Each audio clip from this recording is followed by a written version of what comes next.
7 bölüm. Ал эми өз үйүн Сулайман 13 жылда куруп бүтүрдү. Ал Лебанондун жыгачынан үй тургузду. Анын узундугу 100 чыканак, туурасы 50 чыканак, бийиктиги 30 чыканак эле. Кедрден 4 катар мамы орнотту. Мамылардын үстүнө кедр устундары коюлду. Бир катарда 15тен турган 45 мамынын үстүнө кедр секи жабылды. Бири-бирине тушташ 3 катар терезе коюлду. Бардык эшиктер жана алардын кашектери 4 бурчтуу болду. 3 катар терезелер бири-бирине тушташ болду. Узундугун 50 чыканак, турасын 30 чыканак кылып, мамылардан кире бериш бөлмө курду. Анын алдына мамыларды тургузду. Тепкичтүү аянтча жана босого курду. Бийлик жүргүзүүчү тагы бар, дагы бир кире бериш бөлмө курду. Сот жүргүзүү үчүн кире бериш бөлмө куруп, анын полуна кедр төшөдү. Өзү жашаган үйдүн кире бериш бөлмөсүнүн артындагы короону да ушундай жасады. Сулайман аялды калган фараондун кызынын үйүнө да ушундай кире бериш бөлмө курду. Мунун баары пайдубалынан баштап үй чатырынын астындагы чыгып турган кырбуусуна чейин, сырт жагынан чоң короого чейин ичи тышы арааланган, өлчөмү менен жылмаланган кымбат таштардан жасалды. Үйдүн пайдубалына 10 чыканак жана 8 чыканак болгон чоң кымбат таштар коюлду. Анын үстүнө да өлчөмү менен жылмаланган таштар, кедр жыгачы коюлду. Чоң короо 3 катар коюлган жылмаланган таштар менен, бир катар коюлган кедр устундары менен тегерете тосулган. Теңирдин ибадатканасынын ички короосу да, кире бериш бөлмөсү да ушундай эле. Сулайман падыша Тирге киши жиберип, Хурамды чакыртты. Ал Напталы уруусундагы жесир аялдын уулу эле. Анын атасы Тирлик зергер болгон. Ал жезден ар кандай нерселерди жасаган жөндөмдүү чебер уста эле. Ал Сулайман падышага келип, анын ар кандай жумуштарын кылды. Ал бийиктиги 18 чыканак болгон 2 жез мамы жасады. 2 мамыны тең 12 чыканак чынжыр менен курчады. Мамынын башына коюуга жезден 2 таажы койду. Бир таажынын бийиктиги 5 чыканак, экинчи таажыныкы 5 чыканак эле. Мамылардын үстүндөгү таажылар үчүн согулган торлорду жана чынжыр түрүндөгү боолорду жасады. Ар бир таажыга 7ден чынжыр. Мамылардын үстүндөгү таажыларды жаап туруш үчүн ал торду айланта 2 катар анар жемишин жасады. Экинчи таажыга да дал ошондой жасады. Ал эми кире бериш бөлмөдөгү мамылардын үстүндөгү таажылардын бийиктиги 4 чыканак болуп, лилия гүлүнө окшош жасалды. 2 мамынын үстүнө тордун жанындагы чыгып турган капталынын үстүнө таажылар жасалды. Башка таажыга да тегерете катар-катар 200 анар жемишин жасады. Мамыларды ибадаткананын кире бериш бөлмөсүнүн алдына койду. Оң жагына койгон мамыга Жахин деген ат берди. Сол жагына койгон мамыга Буз деген ат берди. Мамылардын үстүнө лилия гүлүнө окшош жасалган таажыларды койду. Мамылар ушундайча жасалып бүттү. Бир четинен экинчи четине чейин 10 чыканак болгон, жезден куюлган теп-тегерек чоң чара жасады. Анын бийиктиги 5 чыканак, аны 30 чыканак чынжыр менен тегерете курчады. Чаранын кырбуусунун астына жез бадыраңдар тегерете 2 катар болуп кошо куюлду. Бир чыканакка 10 бадыраң туура келди. Бадыраңдар чара менен бирге куюлду. Ал чара 12 өгүздүн үстүндө турган. Өгүздөрдүн 3өө түндүктү, 3өө батышты, 3өө түштүктү, 3өө чыгыштык карап турган. Алардын үстүнө чара коюлган. Өгүздөрдүн арты чаранын астына кирип турган. Анын калыңдыгы алакандай эле, жээги болсо табактын жээгиндей ачылган лилия гүлүнө окшош жасалган. Анын сыйымдуулугу 2000 бат эле. Анан ал 10 дөңгөлөктүү койгуч жасады. Аларды жезден жасады. Ар бир дөңгөлөктүү койгучтун узундугу 4 чыканак, туурасы 4 чыканак, бийиктиги 3 чыканак эле. Дөңгөлөктүү койгучтардын түзүлүшү мындай. Алардын капталдары болгон. Капталдары бурчтарындагы тирөөчтөрдүн ортосунда болгон. Бурчтарындагы тирөөчтөрдүн ортосундагы капталдарына арстандардын, өгүздөрдүн, керуптардын сүрөттөрү түшүрүлгөн. Бурчтарындагы тирөөчтөрдө да ошондой. Ал эми өгүздөр менен арстандардын өйдө жагына да, ылдый жагына да бажырайган гүлдөр оюлуп түшүрүлгөн. Ар бир дөңгөлөктүү койгучтун жезден жасалган 4 дөңгөлөгү жана октору болгон. Анын 4 бурчуна идиштин астына уркуйуп чыгып турган тирөөч куюлуп жасалган. Бардык тарабына гүлдөр оюлуп түшүрүлгөн. Дөңгөлөктүү койгучтун ичинин тереңдиги 1 чыканак. Анын ичи тегерек болгон, диаметри 1,5 чыканак. Ага өрүлгөн оймолор түшүрүлгөн. Бирок анын капталдары тегерек эмес, 4 бурчтуу. Капталдардын астына 4 дөңгөлөк октору менен бекитилген. Ар бир дөңгөлөктүн диаметри 1,5 чыканак. Дөңгөлөктөрдүн түзүлүшү майдан арабанын дөңгөлөктөрүнүн түзүлүшүнө окшош. Дөңгөлөктөрдүн октору, алкактары, чабактары жана күпчөктөрү куюлуп жасалган. Ар бир дөңгөлөктүү койгучтун 4 бурчу уркуюп чыгып турган. Анын бурчтары уркуюп чыгып турган. Дөңгөлөктүү койгучтун үстү тегерек болуп жасалган. Анын бийиктиги жарым чыканак. Дөңгөлөктүү койгучтун жогору жагына капталдарына туткалары кошо куюлуп жасалган. Анын туткаларынын бетине капталдарына керуптардын, арстандардын, пальмалардын жана гүлдөрдүн сүрөтүн тегерете жыш түшүрдү. Ал 10 дөңгөлөктүү койгучту мына ушундай жасады. Куюлуп жасалган алардын баарынын өлчөмү, сырткы көрүнүшү бирдей. Анан жезден 10 жуунгуч жасады. Жуунгучтардын ар биринин сыйымдуулугу 40 бат. Ар бир жуунгучтун бийиктиги 4 чыканак. Ар бир дөңгөлөктүү койгучтун үстүнө жуунгуч коюлган. Ибадаткананын оң жагына 5, сол жагына 5 дөңгөлөктүү койгуч койду. Ал эми чоң чараны ибадаткананын оң жагына, түштүк чыгыш тарабына койду. Ошентип Хурам жуунгучтарды, калактарды, чараларды жасады. Хурам Теңирдин ибадатканасы үчүн Сулайман падыша тапшырган бардык жумушту бүтүрдү. Эки мамыны жана алардын башын курчаган эки таажыны, мамылардын башын курчаган эки таажыны жаап турган эки торду. Эки тордун үстүнө 400 анарды жасады.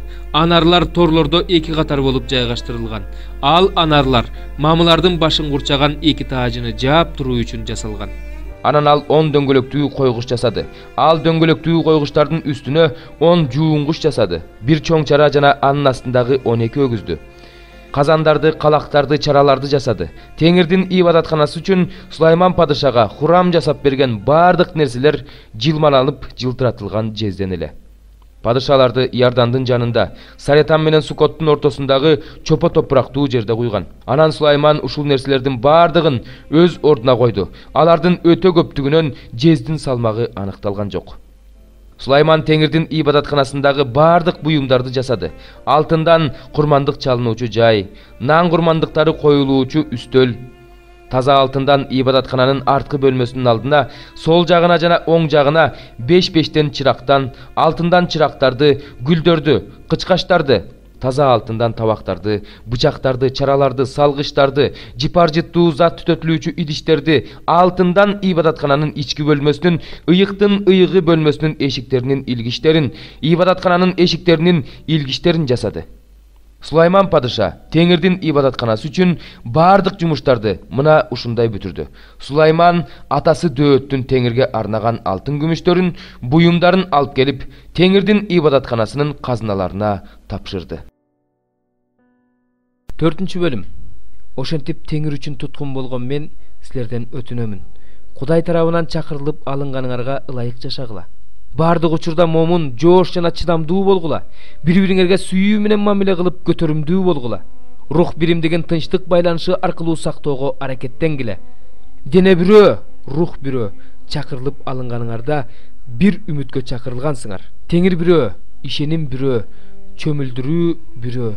Бардыгынын үстүндө, бардык аркылуу жана бардыгынын ичинде болгон, бардыгынын Кудайы жана атасы бирөө. Машаяктын чени менен ар бирибизге ырайым берилген. Ошондуктан ыйык жазууда жогоруга чыкты, туткундоону туткундады, адамдарга белектерди берди деп айтылган. Ал эми чыкты деген сөздүн мааниси Машаяк а дегенде жердин түпкүрүнө түштү дегенди билдирбейби? Төмөн түшкөндө бардыгын толтуруш үчүн асмандан жогору көтөрүлгөн да ал. Бардыгыбыздын ишенимибиз жана Кудай уулун таанып билүүбүз бирдей деңгээлге жеткенге чейин, жеткилең адамдын Машаяктын деңгээлине жеткенге чейин, Машаяктын денесин түзүүдө ыйыктарды кызмат кылууга жөндөмдүү кылуу үчүн ал бирөөлөрдү элчи, бирөөлөрдү пайгамбар, бирөөлөрдү жакшы кабар таратуучу, бирөөлөрдү жыйын башчысы жана окутуучу кылып дайындады. Ал буларды адамдык амал-көйлүк жана ар кандай азгыруу ыкмасы менен адаштырган, ар кандай окутуулардын шамалына айдалган, олку-солку болгон жаш балдардай болбой, тескерисинче чындыкты сүйүү менен айтып, бардык жагынан башчыбыз Машаякка окшошуп өсүшүбүз үчүн дайындады. Анын башчылык астында өз ара бириккен бардык муундардын жардамы менен бириктирилген жана түзүлгөн дене өзүн сүйүү менен бекемдеп, ар бир мүчөнүн өз алдынча кылган аракетине жараша өсөт. Ошондуктан Теңирдин атынан айтып эскертемин. Мындан ары силер бутпарастарга окшоп куру кыял менен жашабагыла. Алардын акылы караңгылагандыктан, түркөйлүктөрүнөн жана жүрөктөрүнүн катууланганынан Кудайдын жашоосунан четтеп калышкан. Ыймандан ажырап калган алар ар кандай ыплас иштерди тойбостук менен жасап, бузуктукка берилип кетишкен. Бирок силер Машаякты мындай таанып билген эмессиңер. Силер ал жөндө уккансыңар жана андан үйрөнгөнсүңөр, анткени чындык 22. Силер андан алдамчы кумарлары менен чирип бара жаткан эски адамдын мурдагы жүрүм турумун таштоо керек экендигин, акыл оюңарды жаңыртып турушуңар керек экендигин, чыныгы адилдик жана ыйыктык менен Кудайдын бейнеси боюнча жаратылган жаңы адамды кийүү керек экендигин үйрөнгөнсүңөр. Мына ошондуктан жалгандан баш тартып ар кимдер жакыныңарга чындыкты айткыла. Себеби биз бири-бирибизге мүчөбүз. Ачууланганыңарда күнөө кетирбегиле. Күн батканча ачууңарды баскыла. Шайтанга орун бербегиле. Ким уурлук кылып жүрсө, мындан ары уурлук кылбасын. Тескерисинче, эмгектенип муктаж болгон адамга бир нерсе бере алгыдай болуш үчүн өз колу менен пайдалуу нерсе жасасын. Оозуңардан эч кандай жаман сөз чыкпасын. Тескерисинче, уккандарга пайдалуу боло турган, ишенимди бекемдей турган жакшы сөздөрдү сүйлөгүлө. Кудайдын ыйык рухун капа кылбагыла. Куткарылуу күнү ошол рух менен мөөрлөнгөнсүңөр. Кыжырдан, ачуудан, каардан, кыйкырыктан, заар тилден жана бардык жаман нерселерден арылгыла. Бири-бириңерге кайрымдуу, бооркер болгула. Кудай силерди машаяк аркылуу кечиргендей, бири-бириңерди кечиргиле. 37 бөлүм. Теңирдин колу менин үстүмдө эле. Теңир мени руху менен алып чыгып, талаанын ортосуна койду. Ал талаа сөөккө толгон эле. Ал мени алардын үстүнөн, алардын жанынан тегерете алып өттү. Талаанын бетинде сөөк өтө көп экен. Алар абдан кургак экен. Анан ал мага: "Адам уулу, бул сөөктөр тирилеби?" деди. Мен ага: "Кудай Теңир, аны сен билесиң" дедим. Ал мага: "Бул сөөктөргө мындай деп пайгамбарчылык кыл. Кургак сөөктөр, Теңирдин сөзүн уккыла. Бул сөөктөргө Кудай Теңир мындай дейт: Мен силерге рух киргизем. Ошондо силер тирилесиңер. Силерге тарамыш берем. Силердин үстүңөргө эт өстүрөм. Силерди тери менен каптайм. Силердин ичиңерге рух киргизем. Ошондо тирилесиңер жана менин Теңир экенимди билесиңер. Мага кандай буйрулса мен ошондой пайгамбарчылык кылдым. Мен пайгамбарчылык кылып жатканда бир дабыш чыкты. Сөөктөр кыймылга келип, бири-бирине жакындай баштады. Сөөктөр өзүнүн сөөгүнө жакындай баштады. Мен алардын үстүндөгү тарамыштарды көрдүм. Аларга эт бүттү. Алардын үстүн тери каптады. Бирок алардын ичинде рух жок эле. Ошондо ал мага: "Адам уулу, рухка пайгамбарчылык кыл. Ага мындай деп пайгамбарчылык кыл.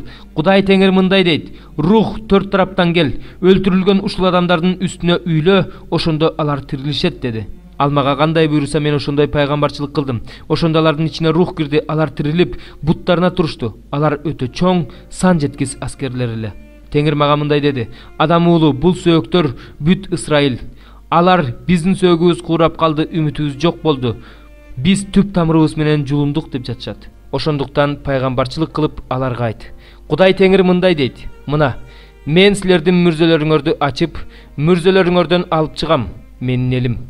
Анан силерди Исраил жерине алып келем. Мүрзөлөрүңөрдү ачып, силерди мүрзөлөрүңөрдөн алып чыкканда, менин элим, менин Теңир экенимди билесиңер. Силердин ичиңерге өзүмдүн рухумду салам. Ошондо силер тирилесиңер, анан силерди өз жериңерге жайгаштырам. Ошондо менин Теңир экенимди билесиңер. Айтканымды кылам" дейт Кудай Теңир. Анан мага Теңирден сөз болду: "Адам уулу, сен өзүңө бир таяк алып, ага Жүйүт жана ага бириккен Исраил уулдары деп жаз. Дагы бир таяк алып, ага Жусуп деп жаз. Бул Эпрайымдын жана ага бириккен бүт Исраилдин таягы. Анан ал эки таякты бири-бирине бириктир. Алар сенин колуңда бир таяк болсун. Элиңдин уулдары сенден колуңдагы эмне экенин бизге түшүндүрүп бересиңби деп сурашса, аларга айт: Кудай Теңир мындай дейт: Мен Жусуптун таягын Эпрайымдын колундагы жана ага кошулган Исраил урууларынын колундагы таякты алып, аны Жүйүттүн таягына кошом. Аларды бир таяк кылам. Алар менин колумда бир таяк болот. Сен жазган эки таяк тең алардын көз алдында сенин колуңда болот.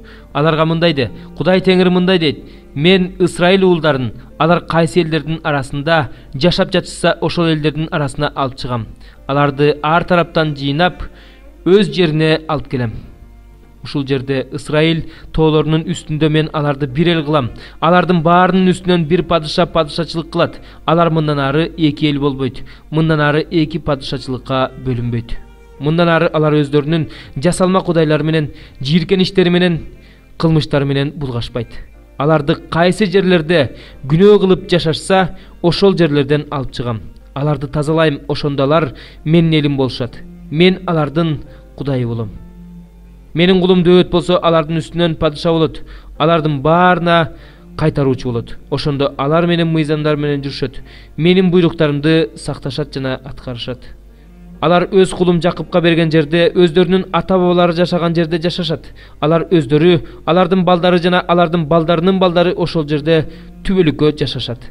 Менин кулум Дөөт түбөлүккө алардын төрөсү болот. Мен алар менен тынчтык келишимин түзөм. Ал түбөлүк келишим болот. Аларды жайгаштырам, аларды көбөйтөм. Өзүмдүн түбөлүк ыйык жайымды алардын ортосуна тургузам. Менин турак жайым алардын үстүндө болот. Мен алардын Кудайы болом, алар болсо менин элим болушат. Менин ыйык жайым түбөлүккө алардын ортосунда турганда, элдер Исраилди ыйык кылган Теңир мен экенимди билишет. 86 забур. Корактын уулдарынын забуру. Иерусалимдин негизи ыйык тоолордо. Теңир Сион дарбазаларын Жакыптын башка бардык шаарларынан жакшы көрөт. Кудайдын шаары, сен жөнүндө жакшы сөздөр айтылып жатат. Мени билген Раап жана Бабыл жөнүндө эскерте кетейин. Пелештиликтер, Тирликтер, Эфиопиялыктар бул адам ошол шаарда төрөлгөн дешет. Сион жөнүндө болсо, бул шаарда мындай адам төрөлгөн, аны эң жогорку өзү бекемдеген дешет. Теңир элдерди каттаганда бул шаарда мындай адам төрөлгөн деп жазат. Ырдагандар да, күү аспапта ойногондор да, менин бардык башаттарым сенде дешет. 87 забур. Корак уулдарынын забуру. Ырчылар тобунун башчысына ырдоо үчүн Эйман Эзрахинин үйрөтүүсү. Теңирим, менин куткаруучу Кудайым. Күндүз да түн ичинде да сенин алдыңда ыйлайм. Менин сыйынуум сенин алдыңа жетсе экен, менин жалбаруума кулагыңды сала көр. Анткени менин жаным кайгыга батты. Өмүрүм өлгөндөр жаткан жайга жакындап калды. Мен көргө киргендерге окшоп калдым. Мен күчсүз адамдай болуп калдым. Сен унутуп койгон, сенин колуң таштап койгон, өлүктөр арасына ташталган, табытта жаткан, өлтүрүлгөн адамга окшоп калдым. Сен мени өлгөндөр жаткан жайга, караңгылыкка, туңгуйга чүрдүң. Менин үстүмдөгү каарың мени кыйнады. Сен мени өзүңдүн бүт толкундарың менен кыйраттың. Сен мени жакындарымдан алыстаттың. Мен аларга жийиркеничтүү кылдың. Мен туткундамын, чыга албай жатамын. Көзүм кайгыдан тунарды. Күн бою сага жалбардым, Теңирим. Сага колдорумду сундум. Сен өлгөндөргө да керемет көрсөтөсүңбү? Өлгөндөр туруп сени даңкташмак беле? Сенин ырайымың мүрзөдө айтылмак беле? Сенин чындыгың чириген жерде айтылмак беле? Сенин кереметтериңди караңгылыкта билишмек беле? Сенин чындыгыңды унутта калган жерде билишмек беле? Ошондой болсо да, Теңирим, мен сага жардам сурап кайрылам. Менин таң заардагы сыйынуум сени тосуп алат. Эмне үчүн, Теңир, менин жанымды таштадың? Эмне үчүн менден өз жүзүңдү жашырасың? Мен бактысызмын. Жаш чагымдан эле кыйналып келе жатам. Сен берген кыйынчылыктарды көтөрүп жүрүп алсырап бара жатам. Сенин каарың менин үстүмдөн өттү. Сенин коркутууларың мени кыйратты. Алар мени ар күнү суудай курчап жатышат. Баары чогулуп мени тегеректеп жатышат. Мени чын досумдан алыстаттың. Тааныштарым көрүнбөйт.